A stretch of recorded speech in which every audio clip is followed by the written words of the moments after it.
Jesu Kristu inkosi. Baba, ngiyabingelela, ngiyacela nje ukudlulisa ukuthi ngike ngenza isono sokuhleba. Shuthi sivela kanjani ngokuthi ebusuku mangiphupha ngaphupha iphupho elimbi kakhulu. Ngathi mangivuka ngiguqa ngikhuleka ngaphakama lapho. Yazi ngikhuleka nje inhliziyo yami ngiyayizwa ibuhlungu. Mangiphama ngiyibuza ukuthi ngempela baba yini ndaba ngaphupha kabuhlungu kangaka. Ngathola nje impendulo lapho ukuthi awu ingoba wena izolo uhlebile. Ngakhumbula ukuthi ngihlebile izolo. Base kuthi uzohamba uyoxolisa nabade uhleba nabo. Hawu ngathi hhayi ngeke ngiyasaba. Wathi izolo awusabanga kade uhleba, uzohamba uyoxolisa. Hhayi ngawuzwa umzimba ukuthi kwaze kwanzima lento esekufanele ngiyenze. Angazi nami kwakwenziwa ukuthi kuba nzima ngoba phela bengihleba nabo. Angazi. Hhayi-ke ngiyizibe le ndaba. Kufanele ngixolise ngizibe nje. Mase kuyafika kimi ukuthi lizobuya futhi iphupho ebusuku nje ungaxolisi. Ngayidela amathambo ngathi no ngizoxolisa. Ngaxolisa. Ekuxoliseni kwami kwafika ukuthi uzothi uyayihlambulula-ke. Usuzothi uyayihlambulula. Ngasho ngicela ukuhlambuluka ukuthi ngihlebile izolo. Hhayi ngadlula-ke lapho bakhuluma nabo abakhulumayo. Kodwa ngafunda ukuthi njengoba ubaba uMkhize ekhuluma indaba yokuthi amakhono amaningi agcwele esifogweni, agcwaliswa ukuhleba. Yazi ngempela singakwenza konke baba, konke kube kuhle, kubonakale kube kuhle. Kodwa ngenxa yokuhleba ngeke siwubone umbuso wezulu, ngeke. And yazi kwafika kimi ngelinye ilanga ukuthi uyazi sothi libe lokuhleba. Inkosi uJesu ibuye ngalelo langa. Ngalesi sikhathi ngisebhizi ngizawuthi ngiyahleba. Vele ibuye inkosi uJesu. Ngiyothi ngisebhizi ngithi ngiyahleba ngalelo langa kanti sengiyahamba emhlabeni. Ngoba phela asazi isikhathi nehora. Uyazi baba ngiyafisa uNkulunkulu abasisize. Sikukhumbule njalo. Mawucabanga nje ukuthatha ucingo, ufonele omunye umuntu uhleba ngomunye. Ukuthi kuzobuya inkosi uJesu usabhizi nalokho. Ngoba mina ngifunde kabuhlungu nje le ndaba yokuhleba ngayifunda kabuhlungu and yangiphatha kabuhlungu ngoba ngangiqhumela enhlizweni yami ngathi noma indaba yokuhleba manje no more indaba ukuthi ngihlebe. Kodwa mhlazane ngihlebile ngawuthola futhi umvuzo wokuhleba. Ngabuka nokuthi isono sifakwa yithini. Ebusuku ngize ngiphupha kabi. Umuntu uzobe namaphupho amabi ngenxa yesono esuke sidalwe uyena. Jesu Kristu inkosi baba. Ngiyabonga. UJesu Kristu inkosi baba. Bengicela ukuletha ubufakazi.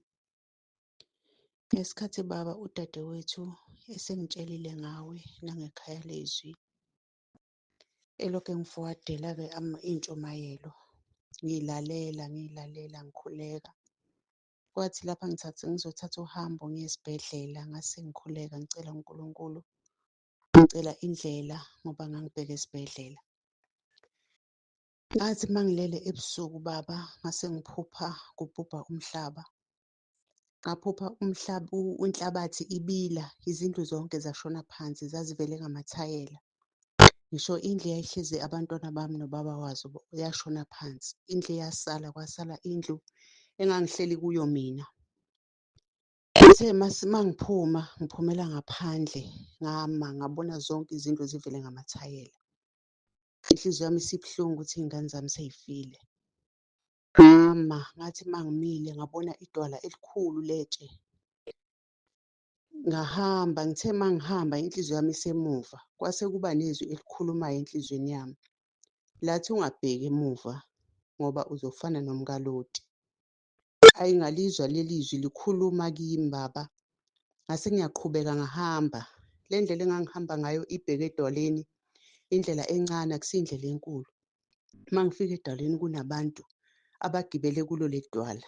Ngafike nami ngagibela.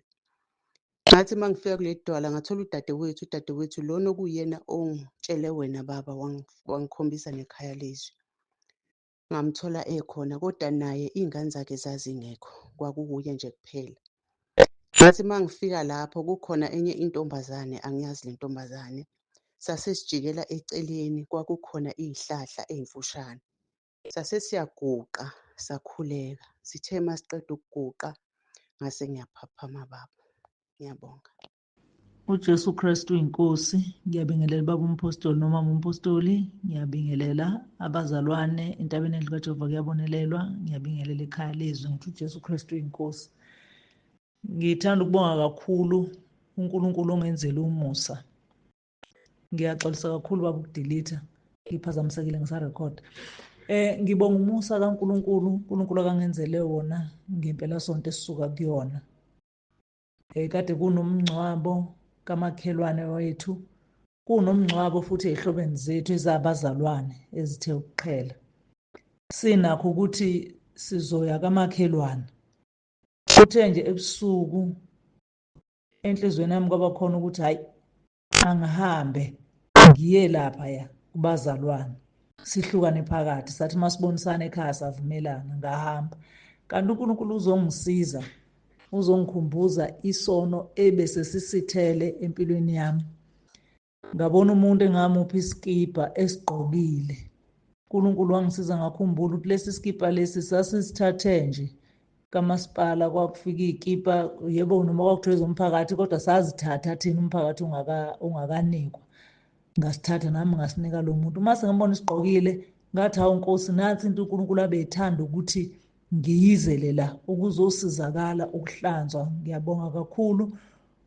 Nomsaka uNkulunkulu uNkulunkulu angenzele wona, wathi ubaba ekhuleka ngolunye usuku kwenye inkonzo wasekhuleka uRoma 10 verse 9.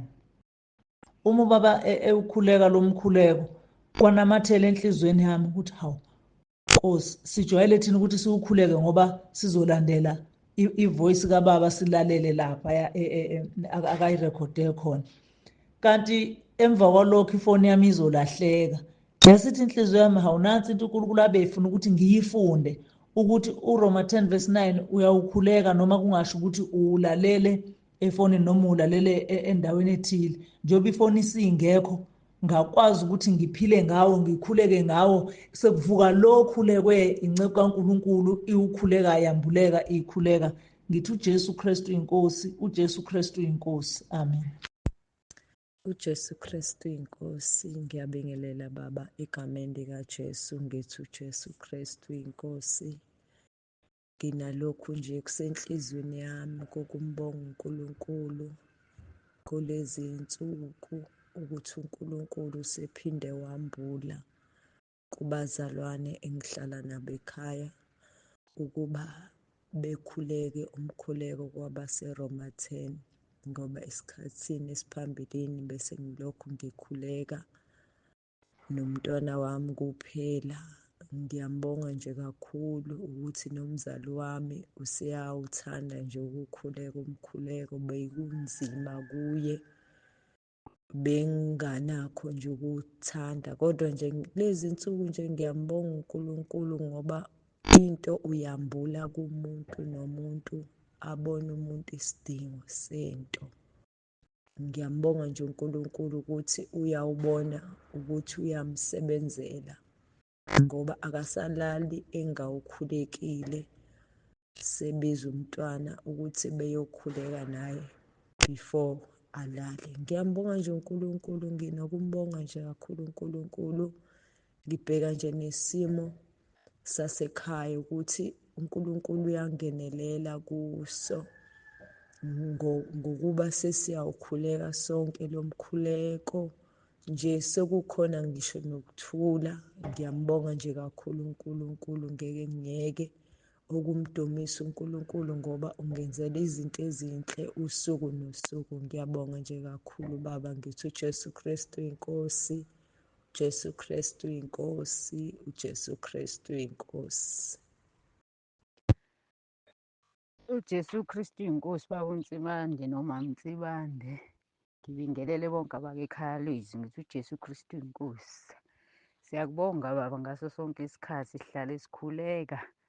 uNkulunkulu imithandazo yethu uyayizwa. Uma uthandaza ngokuzimisela, uNkulunkulu uyaphendula Nkosi. Ngibonge baba nje ungene ekhaya lezwi. kungifundisa iy'fundo eziningi. Uma uthandaza into kade izokuhlasela iyashabalala, kodwa noSathane abekhona lapho. Ngithe ngilele kuzosa namhlanje ngabona umfana uyangisukela uphethe induku, uyangisukela ngihamba ehlathini, uyangisukela ngibaleke ngingene emfuleni, nangu umfana uyangilandela nenduku ngathi uphethe nehawu, ihawu induku, uyangisukela ngabaleka.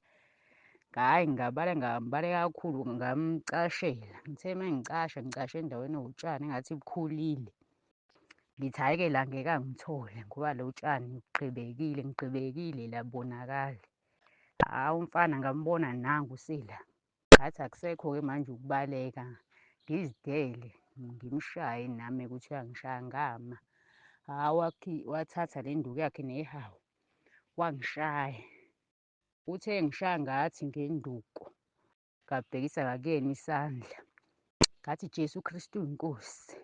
Waphinde wathi uyangishaya ngasho kaningi ngilandelisa, Jesu Kristu inkosi, Jesu Kristu inkosi, Jesu Kristu inkosi. Wathi uJesu Kristu inkosi wani nalowo?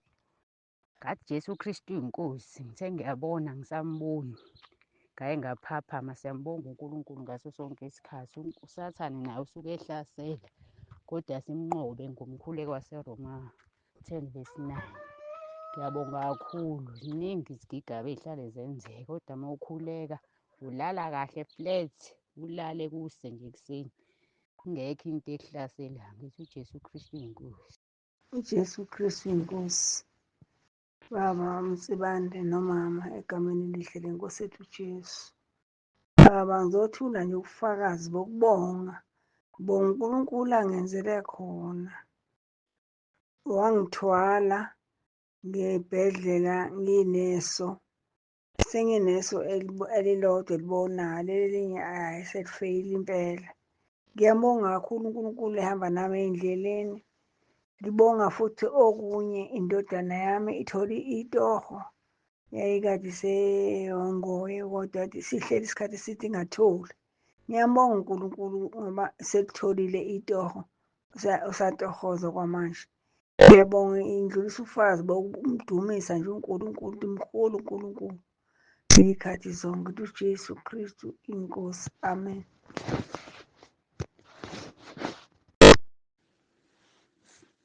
uJesu Kristu inkosi, uJesu Kristu inkosi. Ngiyabingelela baba umpostoli nakumama umpostoli egameni elinamandla lenkosi uJesu. Bingelele nasentabeni yendlu kaJehova kuyabonelelwa, bingelele nasekhaya lesu.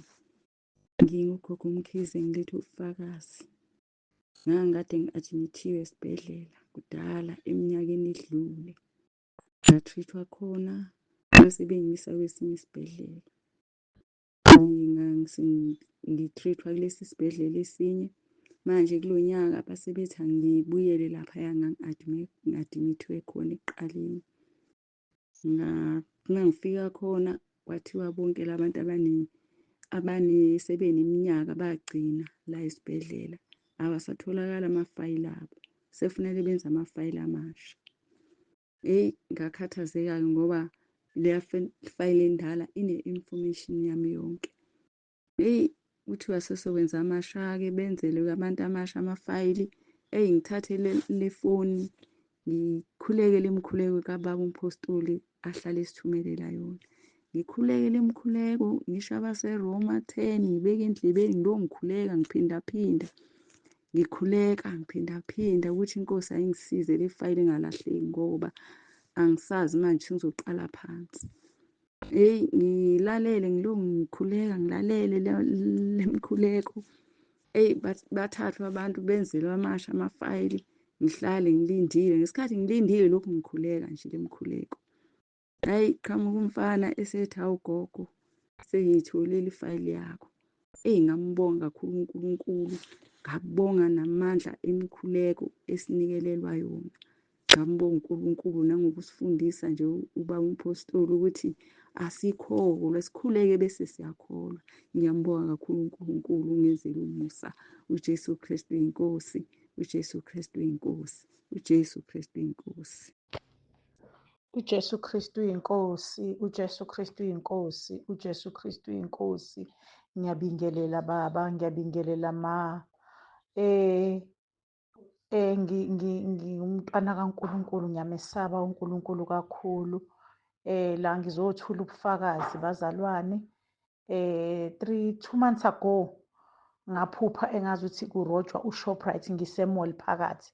Uma ngabe ngise-mall phakathi engazuthi mina ngisha ama-signs ngikhombisa aba-Shoprite ukuthi nampa abazorobha.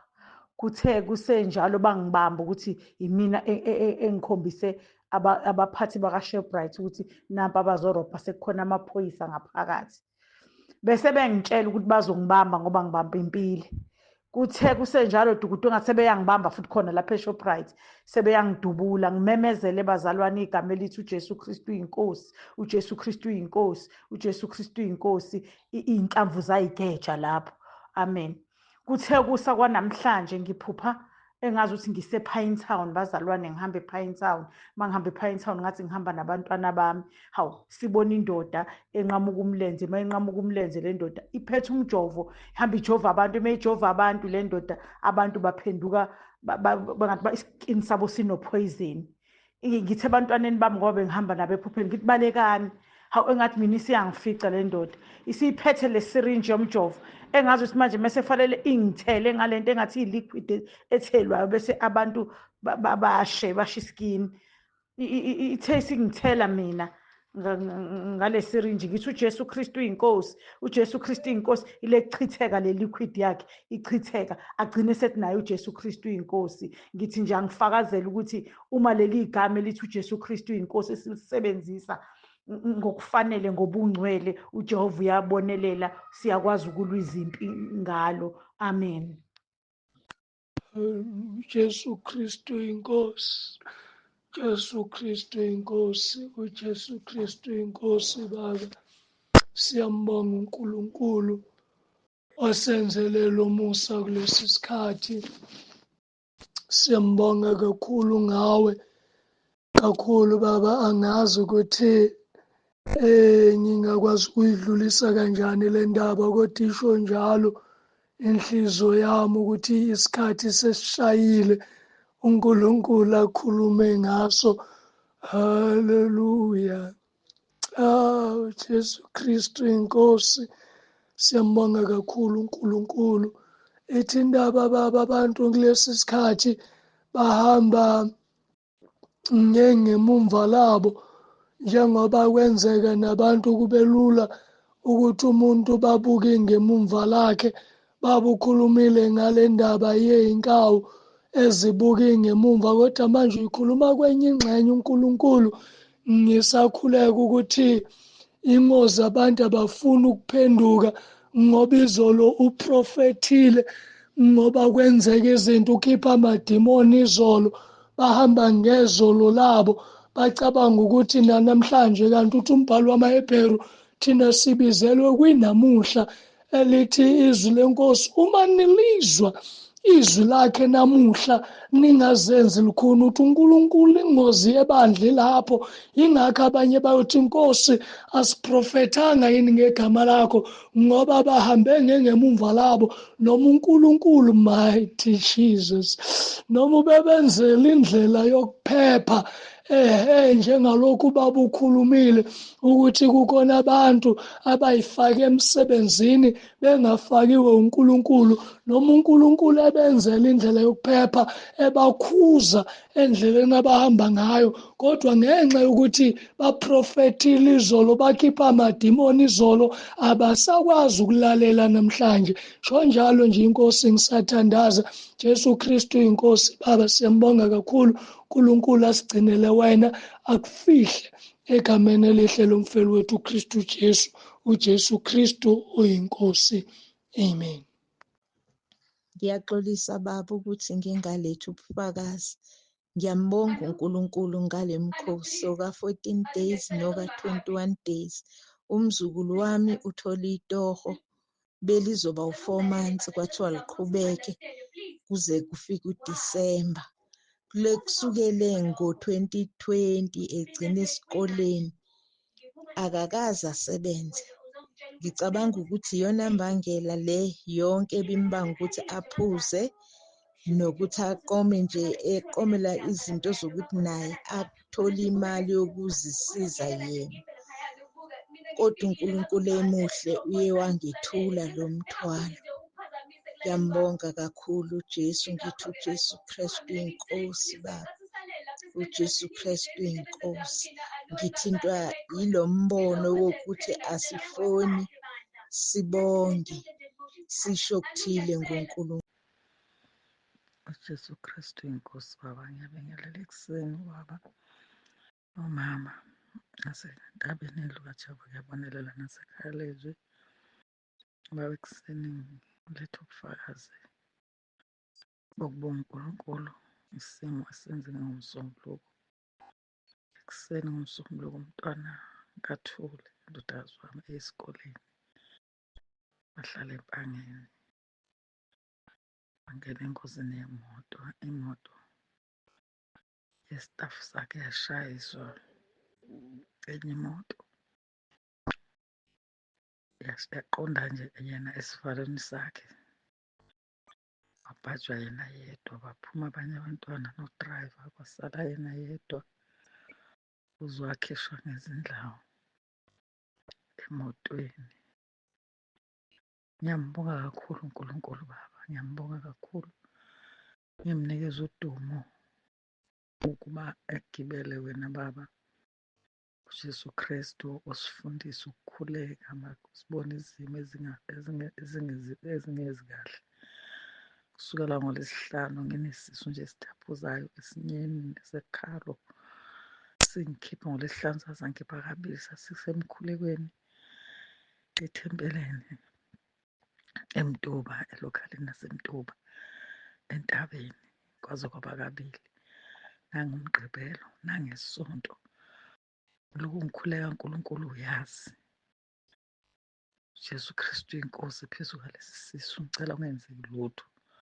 Mande ekuseni kwathi ngo-7 ngathola ikholi ukuthi umntwana sengena engozini yemoto. Ngavele ngabuka uNkulunkulu esephumile umntwana engenamyuci, ephuma ezihambela. Namanje nje uthi ukuthunukala edolweni nasengiqakaleni nasemahlombe naseqolo, kodwa uyaphila. Baba, ngiyabonga kakhulu uNkulunkulu osifundisa yena ukuthi siziyele kuye, simcele, simele, esivikele. Ngiyacela kakhulu Baba uNkulunkulu abe nawe, akugcine kanye nomndeni wakho. Kuningi Baba, kukho konke nje okuhle uNkulunkulu asenzela khona ngey'mfundiso zakho, nokusithobisa, nokusifundisa ukuthi ukuya kuNkulunkulu unikele ngenhliziyo evumayo kuyakusiza. Konke lokho-ke Baba, inhliziyo yami iyambonga kakhulu uNkulunkulu.